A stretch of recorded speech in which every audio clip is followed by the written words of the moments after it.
はい、ナイス。おめでとうございます。ありがとうございます。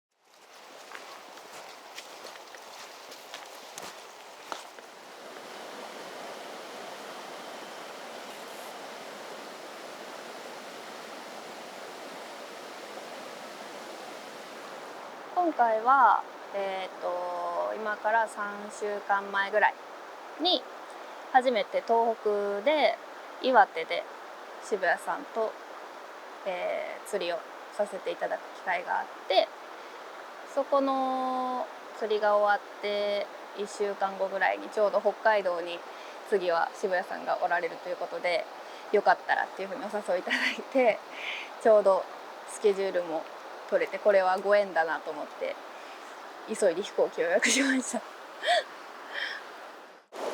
リカ、ちょっとリカさんここいる。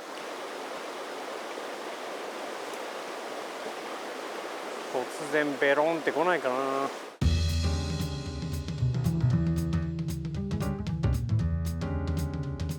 フライフィッシングでもドライの釣りが私は好きなんですけど、やっぱ見える楽しさと自分が狙った場所で思ったところで釣れるっていうところの方がやっぱ渓流魚は楽しいし、見た目も私はなんかやっぱ美しい釣りやなって思うので、そういうところはやってる姿も好きだし、綺麗やし楽しいし。あ、出た。よしよしよし。それ最初にライズしてたやつ。おお。あはい。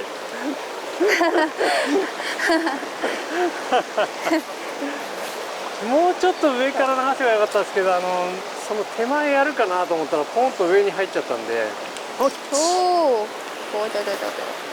タグル乗せちゃう。ちゃんと竿も上げちゃう。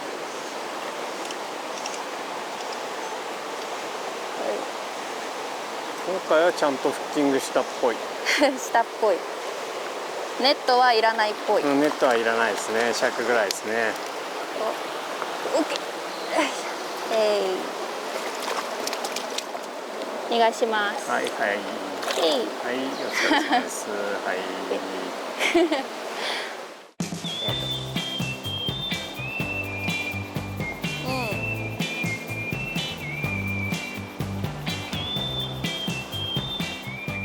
一人で入るんじゃなくて家族で入ったり何人かで入ることがあるんですけど、その同じ魚を釣ってるのは一人なんだけど、その周りの人もなんか楽しめるというか、興奮する感じはめっちゃ楽しくて。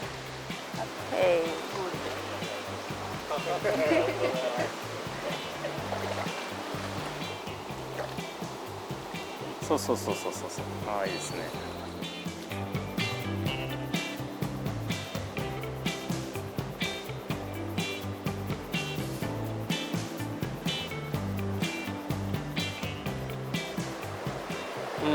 お、バッチリ。来い。いいとこ来てる。出た。あ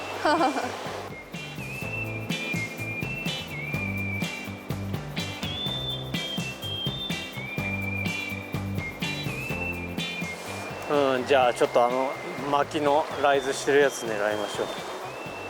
上流に登っていく分たるまして落とさなきゃいけない。そうはい、よし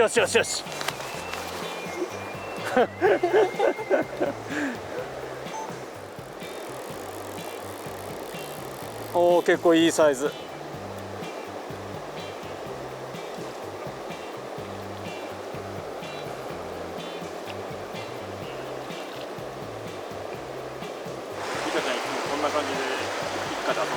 そうです順番にカメラマンして。はい、ナイス。番でかいじゃないですか。まあ今日いいやんすげえ。よく難しいところにね入ってすーでパック。綺麗。晴れてるからいいわ。でも吸い込む感じやったからわからんかったんじゃん。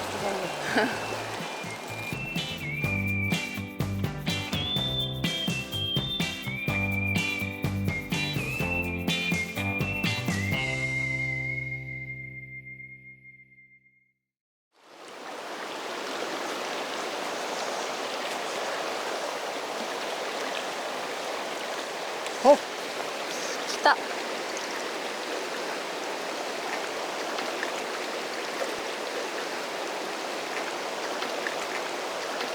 おお。わあ。あーっと怖いよびっくりした。怖いよ。どこ行った？おいでこちらへ。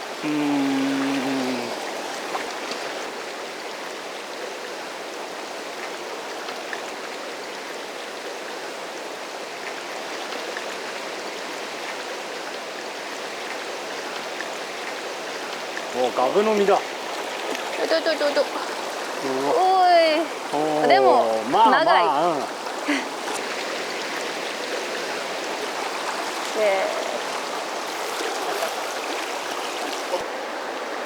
お、ゴー。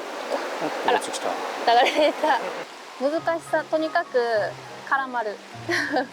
引っかかる。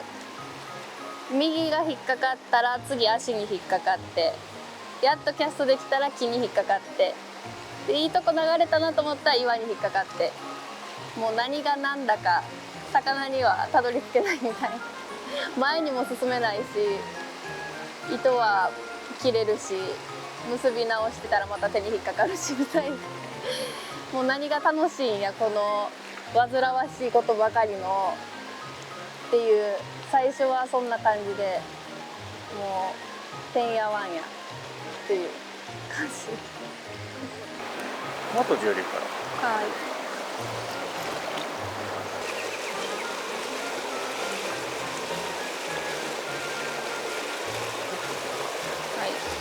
あーっと追ってきた。追ってきた。うん、追ってきた。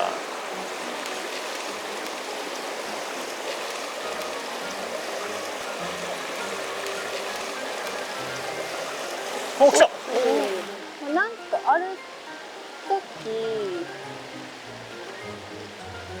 多分その時に使ってた竿なのか、なんかそのシステムの長さがちょうど自分にしっくりきた時なのか、すごい釣れる時があって、でちょっとなんかこう家族でやってても自分の方がいっぱい釣れたりとか、こう思ったところにキャストできたりとかできるようになって、でもそれでも家族でしか行ったことなかったんで、やっぱなんかできてるとかうまいとか言われても、なんかあんまりこう自分でしっくりきてないというか、納得できてない感じだったんで、ずっと自信はなかったけど、なんかフライフィッシングってこういうものっていうのをだんだん分かってきて、でその時にちょうどフライフィッシャーの撮影が依頼があって、で家族以外の人と初めて一緒に行って、で全く初めて自分の釣りを見た人から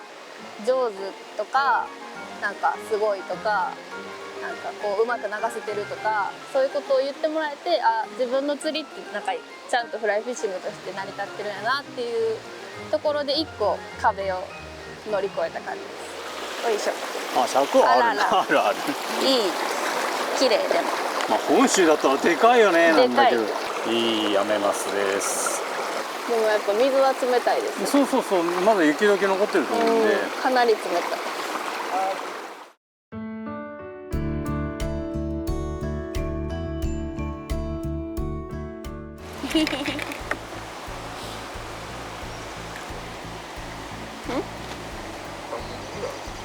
ある？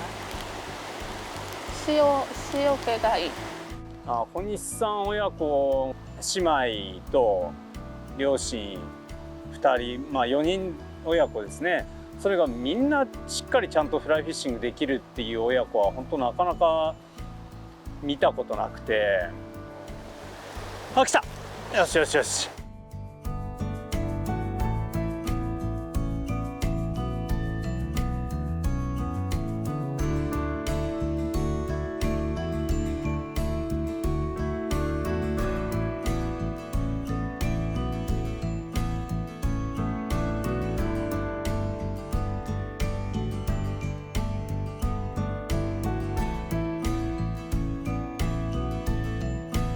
おめでとうございます。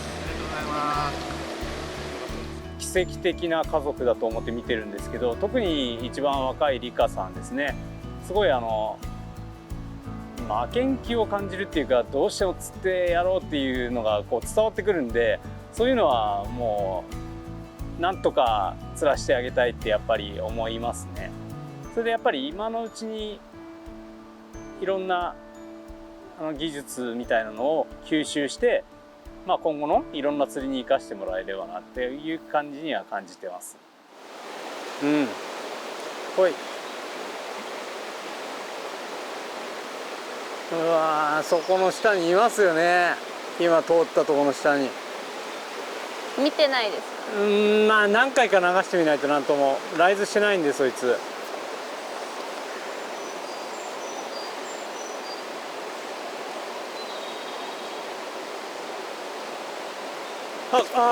ちゃんと食わない。なんか擦れてる感じ。それをちらっと見て、もうちょっと右のコース流した方がいいですね。はい。うん。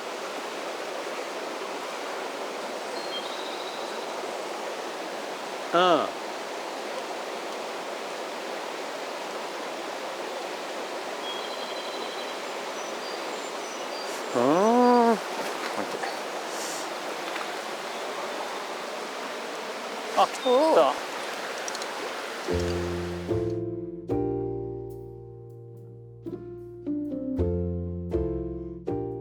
今割ともう一個の壁にちょっと直面していて、なんか今までが割とティペットリーダー短いのでやるっていうところに慣れてて、それでこう自分の感覚をつかめてたけど、こうロングリーダーロングティペットとかで新しい釣りを覚えて、キャストの難しさとか、なんかこうまたその絡まりやすくなったりっていう、ちょっとこう初心に戻るというか、またその引っかかるとかっていう、魚を釣れる釣れへんとかじゃないところで今一個壁があるんで、そこをこう早く自分のものにして、でそこからまた新たな魚を釣りたいし、なんかこう今まで狙ってても釣れへんかった場所で釣るとか、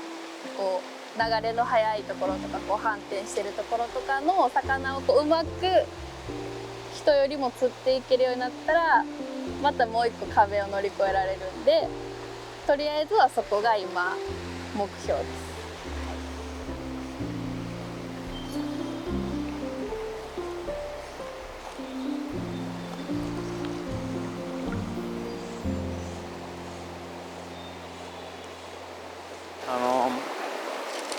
キャスティングの時にどうしても脇開けてこうやって振っちゃうとどうしても安定しないから、脇をちゃんと閉じてループの形だけ整えればスパンといきますから、要はこの肘をある程度固定してあげる。これによってまっすぐなループができて簡単に飛んでいきますからっていう、はい、これを覚えれば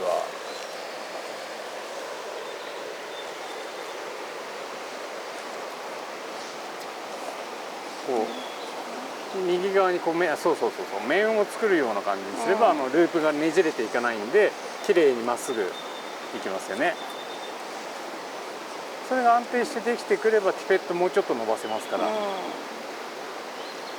今の感じいいですよ。はい、最初やっぱり振り始めた時はやっぱりどうしても肘がこう腕力がないのに肘が上がった状態でこう振っちゃうとどうしても竿がぶれやすいんで、やっぱり体の近いところで振った方がいいですよって伝えたら、もうすぐスッと治るんですよね。そういうレスポンスの速さっていうのはやっぱり若いっていうだけではなくて、狩猟的なセンスがあると思うんですよね。もうちょっと前出て、ここもうちょっと右ですね。はい。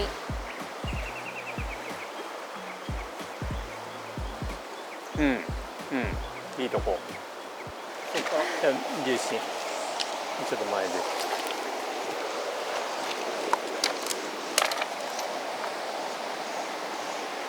もういいとこ出ないで、もうちょっと前出て、重心の左。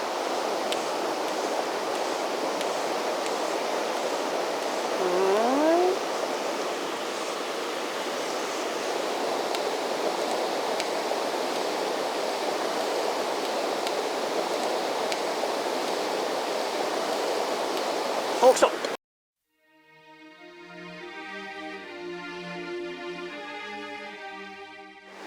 かかった時のあれが違う。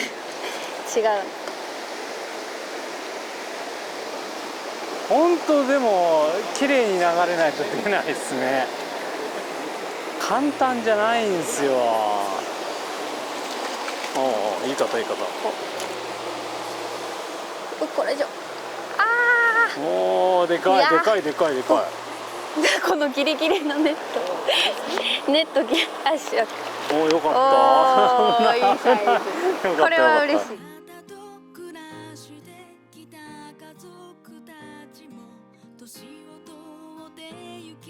はい、おめでとう。はい。できないことも増えてくでしょう。そんな時何をしてあげたら喜ぶかなって考えたら、何でも知ってるつもりでいたけど、どうしたらいいかわからない。変わりましたね。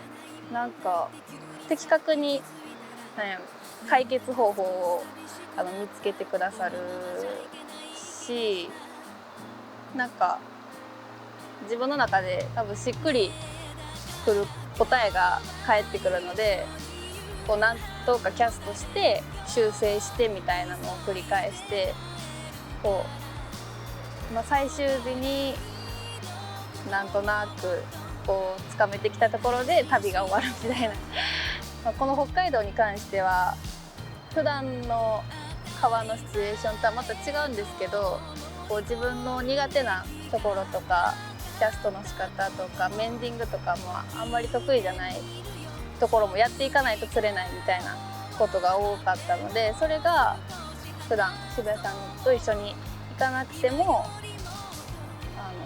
自分の生き慣れた川でもしそれができたら、今までよりももっと魚が取れたり、なんか狙いたかったけど諦めて、ここは飛ばそう、魚いそうやけど飛ばそうかとかしてたところを狙っていったら、なんかよりもっと楽しい釣りができるんじゃないかなっていうところは今回発見もありましたし、あんまり間隔を空けずに釣りに行けたら鈍らずにこうもうちょっとこう段階を踏んでこう上手くなっていけるのかなっていうところはあります。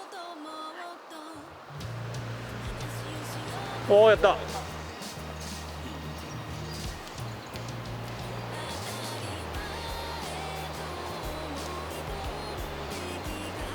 い、あーっと、作らなかった。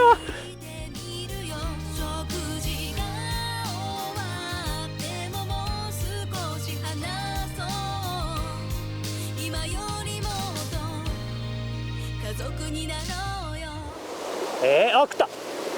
おお、危ない危ない。なんでそんなに違うの。おお、何